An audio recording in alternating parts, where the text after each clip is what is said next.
Bonjour à tous et à toutes et bienvenue sur la chaîne Reflet de Lune, j'espère que vous allez bien, merci pour votre présence aujourd'hui. On se retrouve pour le tirage prédictif de la semaine du 10 au 16 février pour le signe des Gémeaux, Soleil, Ascendant ou Lune en Gémeaux. On va regarder l'énergie de votre semaine, vous avez deux cartes qui sont venues. Vous avez le Cerceau qui nous parle d'insouciance et le Royaume des rêves qui nous parle d'aspiration. Alors, vous aspirez à être davantage dans l'insouciance, une envie de vous libérer, de vous envoler, j'ai un avion qui passe au-dessus de moi, de prendre de la hauteur par rapport à une situation. J'ai le sentiment en fait qu'il y a vraiment une envie de, c'est pas de jeter l'éponge, mais vraiment de lâcher prise en fait sur tout ce qui vous préoccupe, tout ce qui est négatif, et Dieu sait qu'il y a des choses, oui, négatives autour de nous, des nouvelles qui sont un peu sombres, mais là il y a une envie vraiment de choisir d'être dans la sérénité, le lâcher prise, d'être dans sa bulle, dans son espace. Alors ça ne veut pas dire croire au monde des bisounours, hein, parce qu'on me dit ça. Non, non, c'est vraiment cette idée de choisir de voir le beau, le positif, et de le cultiver en soi et autour de soi. C'est magnifique. Alors en plus, vous avez peut-être, vous allez avoir des messages qui vont arriver au travers de rêves, voyage astral aussi pour certains.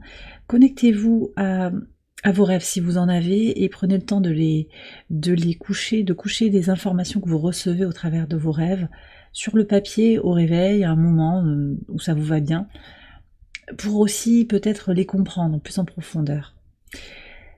Alors sur cette semaine, on a aussi une pleine lune. C'est peut-être pour ça aussi que vous avez cette belle énergie, pleine lune en Lion qui vous impacte positivement, très directement, avec un soleil au trigone de votre signe en Verseau et une lune au sextile de votre signe en Lion. C'est une lune qui permet le retour à soi, qui permet de se rééquilibrer intérieurement, de valoriser, d'augmenter son estime de soi et aussi de prendre position, de s'affirmer par rapport à certaines situations, donc peut-être par rapport à certaines personnes, mais aussi de choisir volontairement d'être dans le positif, de voir le verre à moitié plein plutôt que le verre à moitié vide. On est aussi sur cette lune du mois de février, sur l'énergie de la lune de la neige. Symboliquement, elle nous parle de purification et de renaissance. Donc peut-être qu'on sort aussi, on se prépare à sortir de l'hiver, on arrive petit à petit vers le printemps, il y a quelque chose comme ça. Et puis cette lune en signe de feu, elle apporte de la chaleur finalement, même si c'est la lune de la neige, elle apporte une forme de feu ardent, de feu vital là qui s'exprime. Voilà, c'est moi, je prends soin de moi, je me priorise aussi, on a tout ça. On a tout ça dans l'énergie du lion. Alors, on va aller regarder les messages du tarot. J'ai 3 cartes qui sont venues, je les ai gardées. On va voir, elles sont tombées, elles avaient besoin d'être ensemble, manifestement. On va voir ce que vous avez. Alors, vous avez le messager de terre, c'est le cavalier de terre, la reine d'eau et le 9 d'eau. Magnifique. Alors, ce que je reçois ici, c'est vraiment cette idée d'avancer, un pas devant l'autre, avec détermination. On a l'énergie de la Vierge ici, hein, qui ressort donc. Ce que je ressens, c'est vraiment cette histoire de choisir mentalement, c'est la volonté qui s'exprime. Je choisis mentalement d'être dans un espace de joie et non plus, ou non pas, dans un espace de peur quand je réfléchis, quand j'agis, quand je me positionne dans la vie. Vous savez que ça peut prendre du temps, mais vous êtes prêt et prête à avancer un pas devant l'autre. Et puis, qu'est-ce qu'on a? Vous allez vers quoi en fait? Vous allez vers une énergie d'eau, donc d'amour inconditionnel pour vous-même, de vœux réalisés. Donc vous savez aussi que en vous redonnant beaucoup d'amour, en vous priorisant, en purifiant tout ce qui est lié à des attentes extérieures, et en demandant à l'univers, en posant des intentions, en étant aussi dans la gratitude, en accueillant avec ce 9 de coupe aussi, en accueillant finalement ce qui vient vers vous et en demandant avec sincérité et sans attente, sans exigence, que l'abondance émotionnelle vienne vers vous, vous attirez à vous magnétiquement cette abondance également. On va voir les messages au quotidien pour vous, les Gémeaux. Alors, sur le lundi 10, 10 de coupe, 9 de coupe, 10 de coupe et l'étoile. Vous êtes guidé, vous allez démarrer la semaine sur un renouveau, on a l'énergie d'Uranus, vos vœux peuvent devenir réalité, vous le sentez, et puis vous allez vous projeter positivement pour cette semaine, hein. Vraiment ça sort très très clairement. Alors on a une lune qui va venir au contact de de points fictifs qui sont très connectés au karma. Donc pour certains, il y a aussi des libérations karmiques, il y a un allègement. Sur cette journée, on a encore cette lune en cancer. Lune en cancer qui vient, enfin je dis encore parce que on est avec Mars, c'est pour ça, je pense qu'il y a ce retour à soi encore, hein, c'est ça, ce travail dans sa base, conjonction à Mars, Mars rétrograde en cancer qui invite à rediriger l'énergie vers ce qui est fondamental pour soi. Mars qui est également au trigone de Saturne pendant un long moment, cet aspect il va être actif jusqu'au 19 avril, c'est très long. On est sur une restructuration émotionnelle, familiale, un rééquilibrage entre l'action et la prise de responsabilité. Et là, il y a quelque chose qui se positionne donc avec cette lune qui réactive des choses sur votre base. Voilà, peu importe votre histoire, peu importe votre passif quelque part. Ça vous construit, ça fait de vous la version, la personne que vous êtes aujourd'hui et vous vous projetez positivement parce que vous savez que ici et maintenant, vous pouvez libérer quelque chose. Et donc j'ai pas terminé parce que je vous parlais de points fictifs et de karma. La lune en cancer vient au sextile d'une sud en vierge et d'une nord en poisson. Donc on est aussi sur des libérations, on sort du sacrifice pour aller vers un sens plus profond de sa vie, pour aller vers le service à l'autre, à l'humanité globalement, même si ça a l'air un peu grandiloquent. Les choses se mettre bout à bout, et c'est pas impossible en fait que sur cette journée vous ayez un coup de pouce de l'univers, une grosse synchronicité, quelque chose qui va vous permettre de voir où vous en êtes et d'avancer avec beaucoup de positivité et de lâcher prise sur un résultat précis qui serait plutôt qui émanerait de notre ego en fait. Voilà. Sur le mardi 11, vous voyez, on a la croix ici, donc libération, effectivement, même sur le mardi, on se libère d'un fardeau, il y a de la passion, il y a de l'envie pour avancer sur les obstacles, en les transmutant, en les transformant. Ici, on a une lune qui entre en lion, qui vient au trigone de Vénus en bélier, une Vénus passionnée, une Vénus tournée vers le soi aussi, passion et énergie qu'on retrouve dans ce cavalier de bâton, enthousiasme pour vivre les choses pleinement, et également recherche de nouveautés dans ce qui vous inspire, dans les relations possiblement, et donc on laisse aussi les fardeaux derrière soi, c'est-à-dire que les fardeaux ne sont des fardeaux que si on les considère comme tels. Ça peut être aussi des opportunités de grandir, des redirections, des pauses qui protègent également. Ce qui est bloqué, c'est à transmuter. Donc ne pas rester bloqué dans comme une punition, ne pas voir les blocages, les freins, les obstacles comme des punitions, mais comme des remises en perspective. Et c'est vraiment ça que je ressens sur votre énergie de la semaine. Je choisis volontairement de voir le verre à moitié plein plutôt que le verre à moitié vide. Sur le mercredi 12 et la pleine lune, 8 de coupe et les lys, alors effectivement il y a un travail sur soi là qui est mené autour de cette pleine lune. Je pense que vous allez être dans beaucoup de gratitude pour recevoir les bénédictions. Cette pleine lune, c'est le moment d'accueillir toutes les énergies liées à la complétude, à la plénitude, à l'abondance, d'accord? Tout ce qui se clôture aussi, on laisse des choses derrière soi, mais on garde l'essentiel. Le lys, c'est le rapport à l'ancien, c'est le rapport à ce qui est aligné aussi avec soi-même, ce que l'on veut faire durer dans sa vie. Donc vous réalignez les choses autour de cette pleine lune, vous vous positionnez, peut-être que les autres en face vont se positionner, en tout cas vous laissez des choses derrière vous pour avancer vers une nouvelle version de vous-même. On est bien dans cette notion de renaissance au travers de cette lune de la neige, renaissance à soi-même par un mouvement. Alors peut-être que l'on part pour mieux revenir, mais on part aussi pour se recentrer sur ce qui est essentiel pour soi.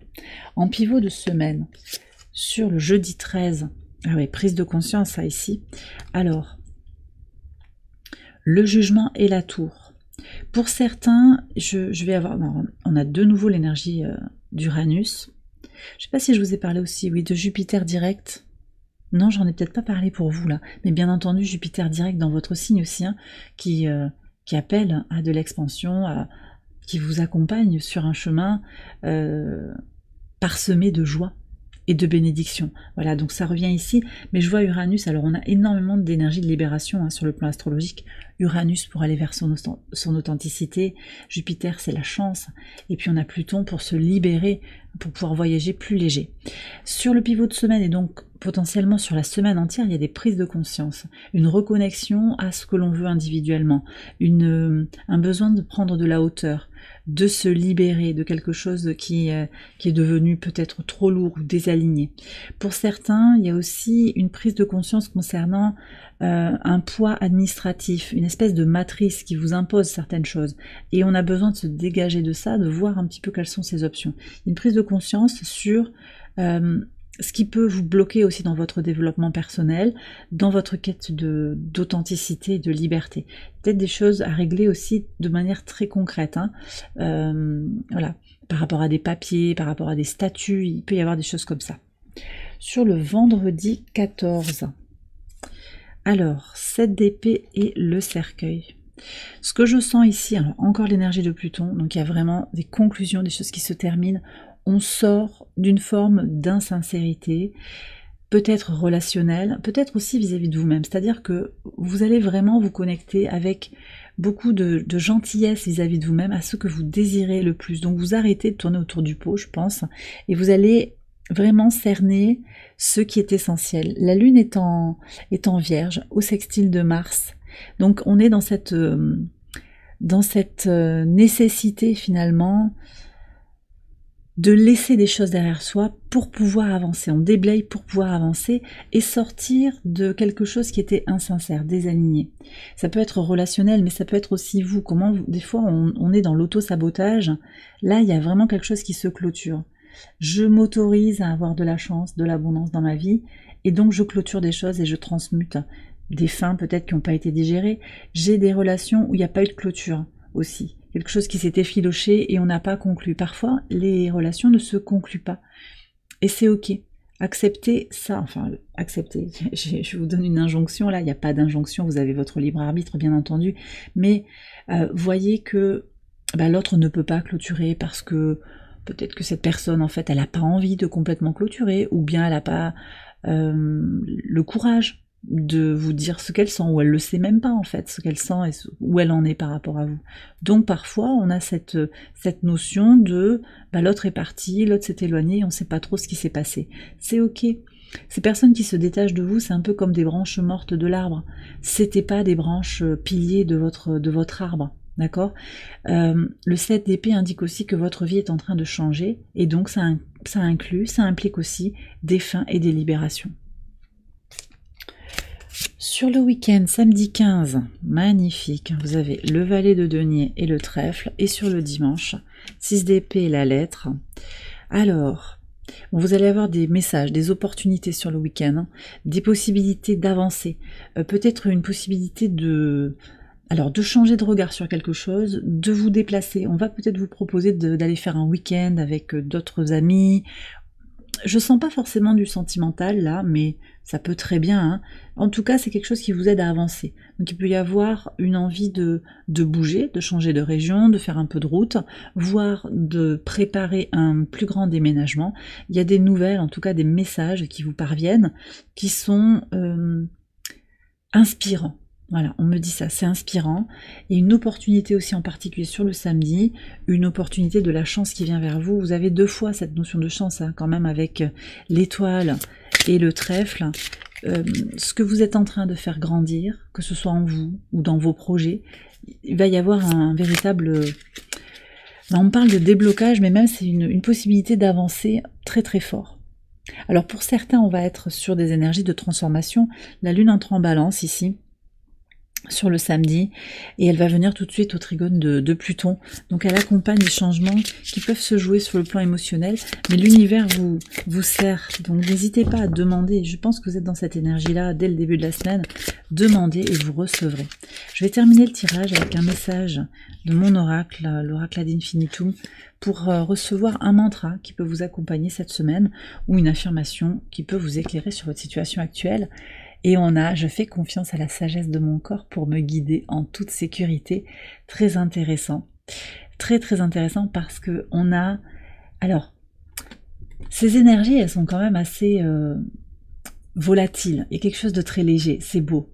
Mais vous êtes invité aussi quand même à rester connecté à l'énergie de Saturne, énergie d'ancrage, énergie de responsabilité. Alors ça a l'air antinomique, hein, c'est-à-dire que laissez-vous finalement porter par vos aspirations, ça c'est très très clair. Mais on ne peut pas oublier quand même la réalité, il y a des choses à régler, en particulier, je vous ai dit sur cette histoire de règles, d'administration, il y a peut-être des contraintes matérielles que vous devez régler avant de pouvoir vous évader complètement. Mais c'est les deux à la fois, il y a bien un équilibre en fait entre Saturne et Mars, je vous en ai parlé de ce trigone, c'est un équilibre entre les deux. Mais ça doit pas, en fait, l'énergie de Saturne, elle doit venir canaliser. Enfin, elle doit. Je pense que c'est son rôle, en particulier sur cette période-là, cette transition entre la fin de l'hiver et le début du printemps 2025. Il y a une grande libération, mais il faut quand même un petit peu savoir où on va. Vous voyez? Donc c'est entre deux, c'est pas tout blanc ou tout noir, c'est entre deux. Et ici, on vous demande donc de rester dans votre... D'ailleurs, oui, de rester dans votre base, je termine ma phrase. On a bien deux énergies qui sont un peu antinomiques, on a la Terre et l'eau ici avec Saturne et Neptune. Alors antinomiques, hein, elles sont complémentaires, mais l'eau est fluide, l'eau est complètement fluide, on est sur des considérations très spirituelles avec Neptune, et puis Saturne, bah, c'est la Terre, c'est le dur. C'est à la fois très différent et pourtant très complémentaire, d'accord? L'eau nourrit la terre, elle permet à la vie d'apparaître, il y a ça en fait. Donc revenir à quelque chose d'essentiel, ici c'est la sagesse de votre corps. Et on a la tortue derrière qui nous parle, qui fait finalement l'éloge de la lenteur. Prenez le temps, et on retrouve en fait un message qu'on avait. Vous savez que vous avez besoin de prendre le temps, c'est aussi cette énergie saturnienne. Je prends le temps qui est nécessaire, il n'y a pas de course à aller mieux, à se libérer. C'est un processus qu'on expérimente et on se rend compte de là où on en est. En tout cas, ici, voilà, écoutez votre corps, prenez le temps qui est nécessaire pour être guidé en toute sécurité. Aussi, donc, autorisez-vous à vous envoler, bien sûr, mais aussi à écouter votre corps, voir si c'est aligné. C'est le message que j'avais à vous transmettre aujourd'hui. Et bien voilà les Gémeaux, j'ai terminé votre tirage, j'espère qu'il vous a éclairé. Si c'est le cas, je vous invite à liker les vidéos, à vous abonner si vous ne l'avez pas encore fait. Vous pouvez également aller voir les autres vidéos de cette série pour votre ascendant ou pour votre lune. Excellente semaine à vous tous et à vous toutes. Je vous embrasse bien fort et je vous dis à très bientôt pour les prochaines vidéos. Bye bye.